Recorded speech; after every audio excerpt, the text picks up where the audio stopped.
One of the worst things that can happen to us is to find out that we have cancer, especially one that is incurable. Not only has my guest today faced that reality, but he's learned to live with myeloma, punched today in the face, and has become an inspiration for other cancer patients struggling with acceptance. Get your questions ready because this episode starts now. This is the Nico Lagan Show. Warning. Warning. This show contains explicit content. Listener discretion is advised. Real, raw, and shooting you straight. This is the Nico Lagan Show. And now your host, Nico. This episode is brought to you by the Alpha Creator Blueprint. Are you a male content creator looking to level up your social media game? Do you want to get millions of views every month just like I do? If so, find out how at tacblueprint.com. Ray, what's going on, brother? Hey, Nico. It's great to see you again, my friend. Thank you so much for the opportunity today. Appreciate it. I'm happy to have you on. I'm happy you're here. I got this. Hey. So we get to speak about this today. So I hope you liked it. I hope you're not going to speak about it today, how much you hated it, but I hope you liked it. No, you know, I got a few questions for you because there's a few things that I found, let's say, interesting. Interesting is a good word. Now, it's funny, people, as I go through, visiting with various doctors and things like that, they're asking me, questions about my health, is it okay if I ask you this, that, and that? And I'm like, hey, dudes, I literally wrote a book about it. So if you you can ask the questions. My health history is an open book, so to speak. So yeah, happy to talk about it. And like you said in the introduction, this second book of mine is a very personal story. It's my story about dealing with the diagnosis of multiple myeloma, and I very much wanted it to be a resource, from the myeloma community for all communities of people facing illnesses, not just the myeloma community, but definitely wanted to be a resource for others and to benefit the community. So the net writer's proceeds of me, myself, and my multiple myeloma, my cancer patient memoir, those are donated to the Multiple Myeloma Research Foundation because, brother, we're all in this together, right, Nico? And it takes a village. So I want to do my part as best I can.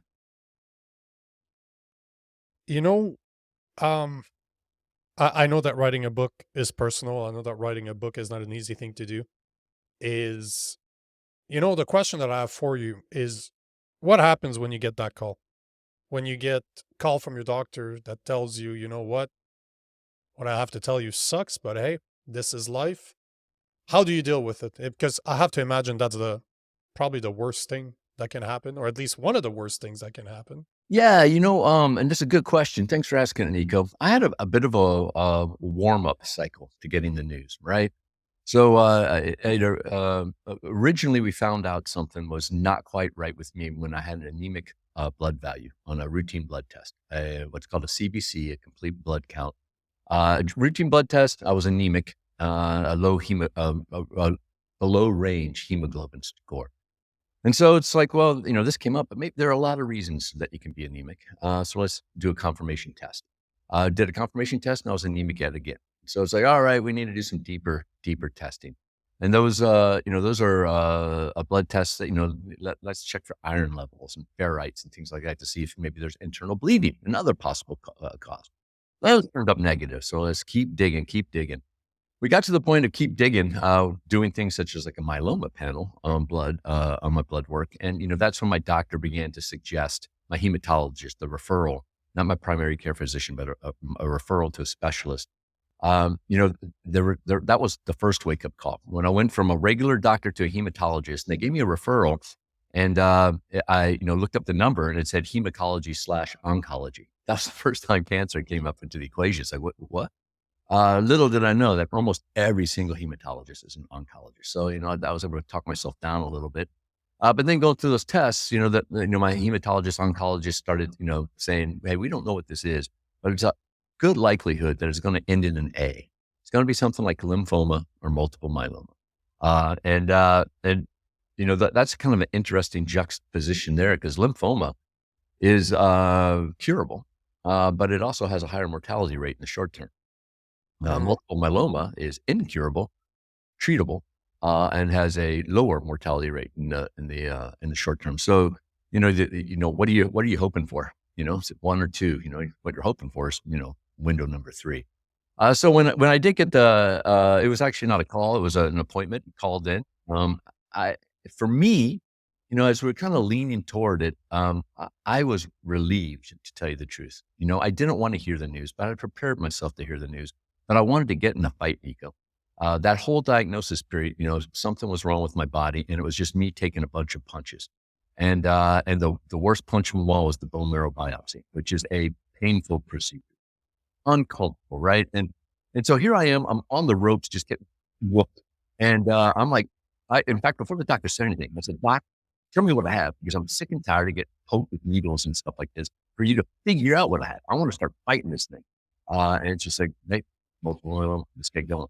And so for me, once I finally got the news, it was oddly enough, it was a bit of a relief. It's like, good, I know what I have. Let's get the treatment, because I want to get back in the fight. And it's just my personality. Different patients have different flows about them, right? Some people have a journey with cancer. Nico, you know me well enough. I don't have a journey with cancer, man. Mine's a fight every day. We're not going to live up. And so I'm glad to get back in the game. As you know, my disease has progressed here recently. So I'm ready to start a second line of treatment. It's Wednesday. I started a new line of treatment, and I'm pumped for it. Hey, great. I'm back in the ring again. Let's go. I didn't ask for this fight, but you brought it to my home court, and you get to play by my neighborhood rules. So I got some things going. One of the things that I get in, I don't want to say argument, because I don't argue with people especially not online, but one thing that I get in conversations with people, and I do a lot of content around, is accountability and not being a victim. Because you don't choose the cards you're dealt, but you definitely choose the way you handle them, the way you choose to play them. That's a choice you make every day. Sure. So for the people out there that tend to blame other people for their problems, that tend to always look at what happens to them as in the end of the world, what would you say to them as maybe inspirational words to say, it is a choice. You decide to be a victim every single day of your life, or you choose not to let it destroy you, right? Yeah, first of all, you just have to be open, right? And you have to be open to try this one simple exercise. Get your finger like this, your pointing finger, and you point it at it's Nico's fault. It's Nico's fault. But you got to remember that you got these 3 other fingers right here, right there. These 3 other fingers are pointing right back at you, right? And so, one thing I like to tell folks is, choose your attitude, choose your behaviors. You are who you are, and be very purposeful about what you want to do. I did not want to be a victim. That is not the legacy I'm going to leave to my family, my friends, and my community, right? I didn't want to, quite frankly, I know your show, it's okay with language. I didn't want to be a little bitch about it, right? It's like this is brought to me. I've got some choices, right? What's the choices I'm going to do? I'm going to be here for my friends and family. And it's not just for friends and family. It's for selfishness too. Nico, I love living. I love life, man. And so, there's a selfish component too. I want to be here forever.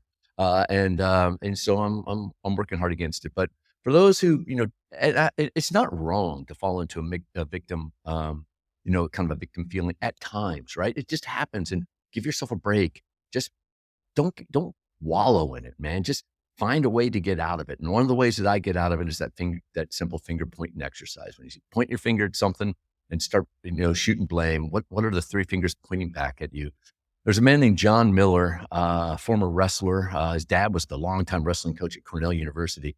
He's got a book called the QBQ, the question before the question. And that the whole idea is, like, when you start asking these wrong questions, why is this happening to me, and et cetera, those are the wrong questions. The right questions you should be asking is, what am I going to do about it? And in this sense, this is how can they expect me to do my job when they keep cutting my budget? Well, the QBQ is like, what am I going to do to be successful with the budget I do have? And that reframes your thinking, and then you can take action on things. instead of sitting back and being paralyzed by fear, by blame, or what have you. Now you take action. And don't we all feel better when we take action? I mean, don't you even feel good if it's bad actions? Like, I had to wash the dishes, but now your kitchen's clean. Don't you feel a little good about that, right? Is that where you came up with the idea to punch life in the face? Yeah, but yeah, punch today in the face. I'm a musician, Nico, guitar player, and in doing gigs, you get paid some money, but you also get money selling things. And people these days don't buy CDs anymore, right? So that's out the window. So you try to sell them a T-shirt, and you just can't have a T-shirt with your band logo. My band's the Chronic Padres, which has a cool logo and all that, but it's not cool enough. So I'm always on the lookout for pithy little sayings to put on the back. I stole this idea from Sammy Hagar back in the mid '80s when he went on tour once. Had like the nice logo on the front, but the back it was Hagar kicks ass. And I'm like, well, that's cool. I'm going to buy that shirt just because it says that, right? Yep. It's something that we've been doing for 30 some odd years. And the first model that came up, first of all, I like these models. They sell T-shirts, but they also they inspire me. And the first one, from my post-cancer diagnosis was, if not now, when? We've talked about this before on your podcast, Nico, of the timeline exercise and where do you think you are in a timeline? And when I was diagnosed, I was a lot further to the right than maybe I thought I was the day before my diagnosis. Farther to the right, meaning farther to my death. And so, what are the things I want to accomplish and who do I want to accomplish them with? And that led to this model, if not now, when? And that has led me to do things. It's like, I'm not going to procrastinate. We all have uncertain futures. So what do I need to do today? And that kind of metamorphosized itself into punch today in the face. I want today to know that Ray Hartjen was on the planet, right? If today could be personified, I want to grab its attention. It's like, whoa, this dude woke up and he's kicking ass. And as you know, being a martial artist, nothing quite gets your attention like getting punched in the face, right? You take one right on the nose and you're like, whoa. And no matter what you're thinking about, you are now snapped onto focus, right? And so that kind of adopted that phrase, punch today in the face. I want to use up today, in the cowboy terms, it's, riding her horse hard and putting her in the barn wet, right? I want to do that with today, wear today out. Today was a gift. And I'm lucky enough to get it. Nico, you're lucky enough to get it too, but we both know that a lot of people did not get the gift of today. So how do I honor them? How do I honor myself? And how do I honor the day? And that is get up off my ass, stop wasting time, stop procrastinating, stop taking things for granted, and get shit done. Department of GSD. I like it. Did you, let me ask you this. Did you find yourself praying, talking to God when you got diagnosed? Is that something you did before? Is that something you did after, since? Is that something that got part of your acceptance? That's a really good question. I am spiritual. I'm not church going, but I am spiritual. My father's a career military officer, but after the military, he actually became an ordained Episcopal priest and worked in the priesthood. I was out of the home by that time. But I try not to bother the big guy with my personal, right? I don't want to only talk to God when I need something, because that's not cool, right? In my opinion, right? It's other, if I'm in a regular practice, but I'd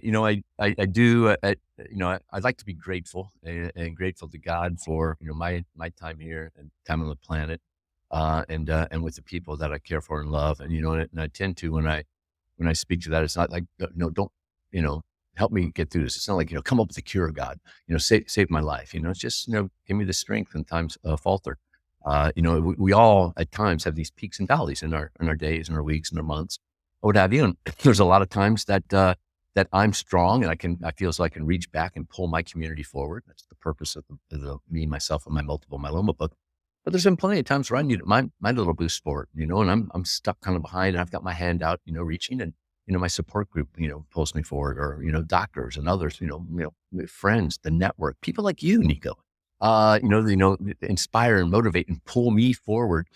So yeah, and in speaking to God, speaking to a higher being, a belief, it's a as with everybody, it's a complicated relationship, but try not to make it all about me. I'd rather make it all about us, and give me and my family and my community the strength to persevere.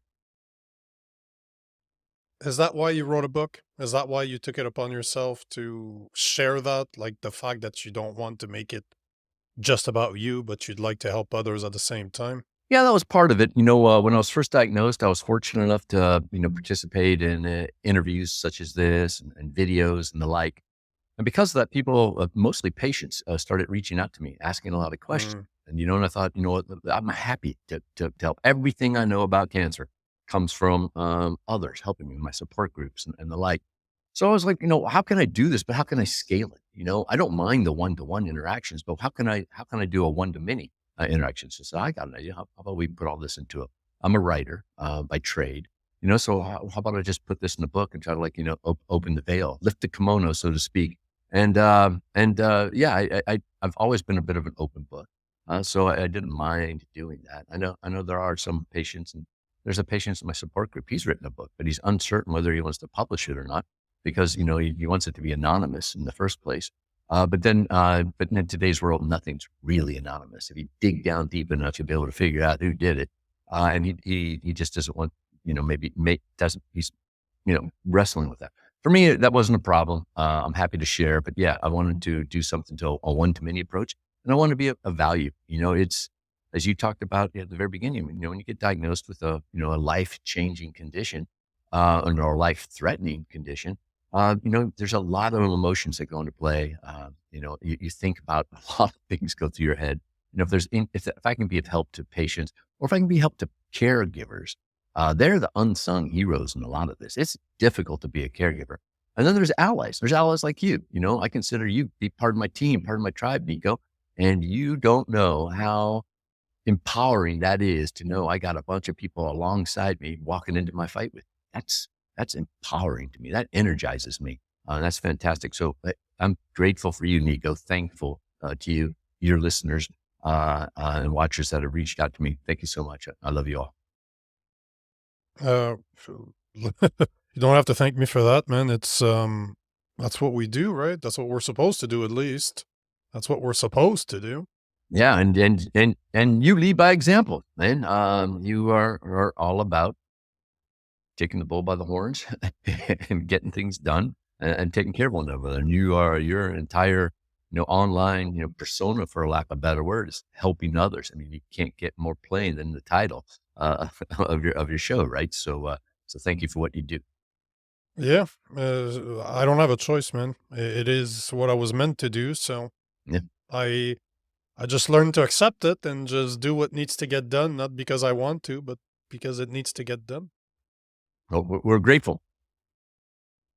Some are. I'm always happy to hear that some are. Yeah, Some are, some aren't. It's all I good. I get that too. I get very nervous about reviews of books and things like that. And you're gonna get the ones like, "Oh, this is crap." It's great, but it was very rewarding the other day. I spoke to an ex-boss of mine who has read me myself on my multiple myeloma, and there's a chapter on there about taking time, people, Hmm. relationships for granted. And he told me he reread that chapter 3 times so far, and or read it 3 times, reread it twice. And I was like, "Oh no, does that mean you didn't understand it? I did it back up right?" And he's like, "No, no, no, no. It's like it was that impactful for me, and I wanted to pick up some more." And as a writer, I was like, "Oh, that is so rewarding. Thank you so much." So it's yeah, if 1 out of 1,000 don't like your book, okay, but as long as I get that one, if I can make that connection to that one person who rereads it and found enough value in it to reread it, well, then that makes up for people who might hate on it. What did he find so inspiring, if you don't mind me asking? Well, I think it's just, it resonated with them. I'm jumping ahead for maybe people who haven't read the book, but, and I had mentioned earlier in this discussion, this timeline exercise, and all of you out there, listening or watching, it's very easy for you to do. Just take a blank piece of paper, or even your mind, just visualize a blank piece of paper, draw a horizontal line across it. On the left-hand side, make a tick mark. And on the right-hand side, make a tick mark. Those tick marks represent your birth and your death. And then just take a moment to think, where do you believe you are on your timeline? And so when before my diagnosis, Nico, I was going to live forever. And but then my timeline, and I was like in the middle of my timeline because I'm living forever. And then I get my diagnosis. Go, I'm a little further to the right now than I thought it was. And so that kind of woke me up a little bit, and letting that stew around in my head for a couple of weeks. Using mottos like "if not now, when." I came to the realization that I took things for granted, and very specifically time for granted, taking tomorrow for granted, taking today for granted, taking next week, next month, next year, sometimes next decades. Right. And so that began to manifest its thought. And I don't think that makes me unique. I think, kind of as humans, we tend not to dwell on our deaths, right? And the end of things. We tend, and therefore perhaps, I know, at least in my case, tended to take things for granted. And it wasn't just because I took time for granted, it was also taking people and relationships for granted. And that was a big change for me. It's like, hey, let's not focus on the minutia in life. What are the most important things for me? What are my priorities? What are the things that I want to do? And who do I want to do them with? Right? Begin to prioritize things. It's so easy to get lost in the mundane, right? I got to go through my emails, my texts, and all this stuff. But let's do the important stuff first. Then I can go through my emails and texts and things like that. And who are those people? And so, and just sharing my story about, how I took things for granted and how I'm trying not to. It's a continuous fight, right? It's easy to fall back into, old habits. So, it's a continuing, struggle to punch today in the face and to focus on priorities. And that's what Mark, my former boss, found enlightening to him. And so it's like, it resonated with him that hey, that might be me too. And so just, reading it over and over again, to try to change his behaviors about taking things for granted. And for him, it's very important. He's an entrepreneur. He's a husband. He's a father. He's got a lot of stuff going on. What are the things he's taking for granted, and what are the priorities that he needs to reprioritize to make sure that they get done? Did you notice your relationship change since your diagnosis? Have you, because I can only imagine that some grow stronger, but have you seen people disappear from your life that were there prior? Yeah, I have. And that's okay. I don't blame them. It frustrates me. I understand it when I'm in a group setting with patients and you hear a thing, you find out who your friends are real fast. Hmm. And, but it frustrates me because I'm like, hey, hold on a second. It's not always about you, the patient. Sometimes it's about them. What's going on with their lives, right?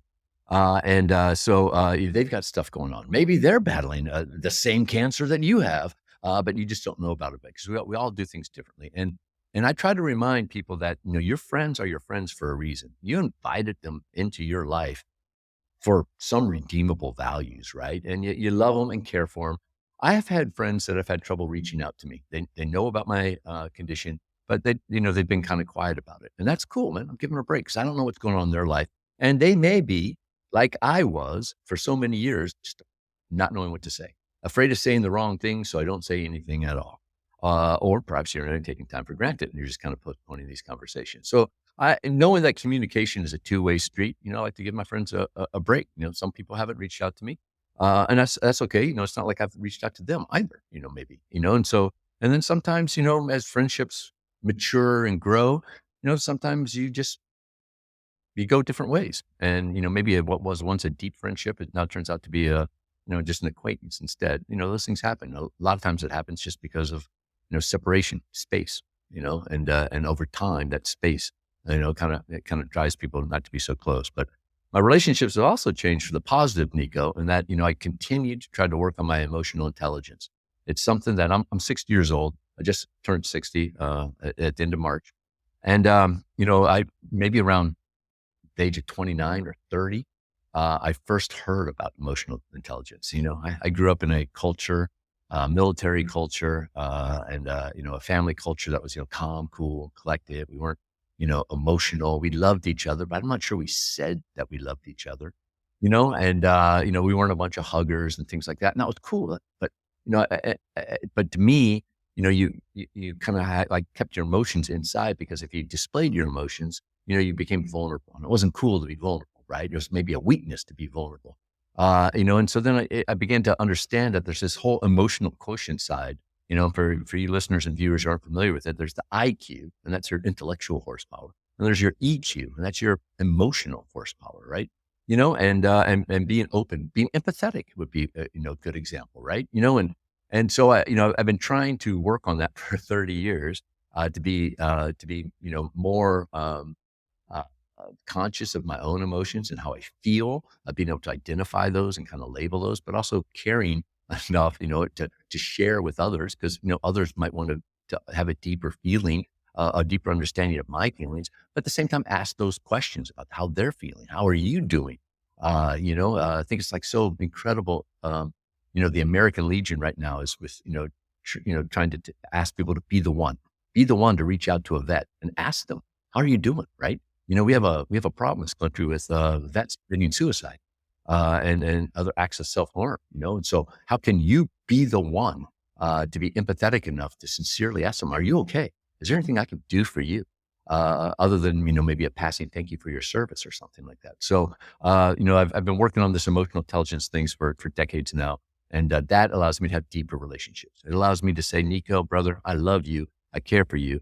You can understand that. At the same time, I can ask you what's going on in your life and not be afraid of saying the wrong thing, because, we'll work our way through that. If I do say the wrong thing, we're friends, man. We love each other. We're going to work it out. Right. So, I like to tell people, don't be afraid of approaching someone who's been diagnosed with a disease because you don't know what to say. You do know what to say. And just to tell them, I don't know what to say. I don't know what to say, but I love you. I care for you. I want to be there for you. Can we just work through maybe a difficult conversation for 30 seconds to figure out what's the best way I can do that for you? And boom, you're right there. And now you've just advanced your friendship. You're strengthened your bonds, and you can go home.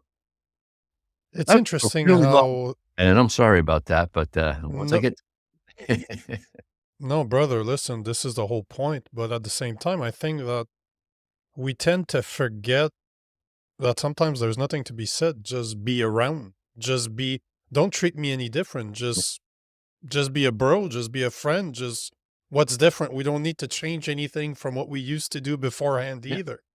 if you can sit down next to me and we can watch the NHL playoffs, man. We don't need to even talk. It's like relationships you might have with your significant other. When you don't say anything, but reaching out and holding your partner's hand, that says like 1,000 words, and you were completely quiet the entire time, right? So you're right on, and some things have changed. Let's not ignore that some things have changed, but so much hasn't changed, So let's keep doing, what we want to do, what we can do, what we like to do. But good for you for not being. I don't know that vindictive is the best word, but not being mad at people for disappearing, because for sure it's going to happen, right? Yeah. So, And for a lot of different reasons. And, I'm reminded of the fact, about once a month, I get a little thing in one of my social feeds, Instagram, TikTok, or what have you. And, it was basically, to paraphrase, it says, give the other person a break. You don't know what's going on with them. Be kind, be gentle. They may have been having the worst day of their lives when you crossed in front of them. So, give each other a break. And who deserves a break more than the people you love and care for? Right? Let's just, let's understand that communication is a two-way street. And again, it's pointing at fingers, man. I can point that finger at, man, I found out who my friends were really fast. Point 3 fingers back at me. What could I do to do something about this? What is in my power? When was the last time I reached out to Nico and just asked him, hey, how you doing? So those things are important. What can you do? And I like taking action. I like being accountable. I know it's a big word for you, Nico, and I think it's important for everybody. It's, what are your accountabilities in anything? Take a time, look, what can I do? let me ask you this. Have you found relationships since your diagnosis that were superficial and you just chose to, they're not worth it because they're not worth your time? Have you faced that yet, or not, or at all? I don't know. 'Cause what's been more common is I've found superficial relationships and I've made them more deep. We together have made them, Mm-mm. right? So, it's like, like I said, peeling through the layers and getting a little deeper with that emotional intelligence. And, my illness or something else, just even if it's not related to illness, just the lessons learned from my illness, has led me to be more comfortable digging a little bit deeper into relationships. So I think that far outweighs the fact of, that's a superficial relationship and that doesn't matter. I mean, I have tons of superficial business relationships. I look through my LinkedIn feed. I used to be a public relations person for Sony. And I will, see notifications on LinkedIn. No, and I don't remember who these people are. It's like, I might have worked with them for like one situation. We got together on a LinkedIn, but I the name really doesn't ring a bell. And that happens a lot. But, to answer your question, I think more often it's the relationships become deeper, more meaningful, as opposed to just kind of frittering away and going. I really want to thank you for your time today. I'm really happy that you took the opportunity to have a longer conversation than the last one we had. And can you tell the listener where they can find you? Yeah, my name is Ray Hartjen. You can find me at Ray Hartjen everywhere, rayhartjen.com. All the social handles are Ray Hartjen, except for TikTok, where for some reason I'm Ray Hartjen 5. But you start with Ray Hartjen. It's gonna be me. I don't know if there's a Ray Hartjen 1 through 4, but I'm Ray Hartjen 5. I don't. Maybe I just with my sausage-like fingers, I push too many buttons on my phone. I don't know, but you can visit me at rayhartjen.com. I learned a lesson from a writer in San Diego. His name is Bob Goff. Bob wrote a book. He wrote a lot of books. One book's called Love Does, and Love Does. He puts his mobile phone number in the book, and I looked at that and I'm like, man, that's amazing. I called him. He was in Africa at the time, and he answered. And I'm like, holy smokes! So taking inspiration from him, I also have my phone number in the multiple. Some of them multiple book. And I will answer. Also, if there's anything I can do to anybody out there listening, reach out to me at rayhartjen@gmail.com, rayhartjen@gmail.com. It would be my sincere honor to help you, particularly if you are a multiple myeloma patient, a caregiver, or an ally. The answer is yes. All I need to know is what your question is. I love it. Absolutely love it. Guys, if you liked this episode, you need to make sure to like, to comment, to share, and to follow. I'm going to do something I've been wanting to do for a long time. I've just never did. I'm going to finish this episode with a prayer. So God, thank you for everything that you do for us. We are grateful for your blessings. Please help us find the courage to stand up for what we believe is right, for what we know is right, and have the voice to speak what needs to be said. Amen. Amen. Don't forget, guys, divided, we fall, but united, we stand. Absolutely. Until next time.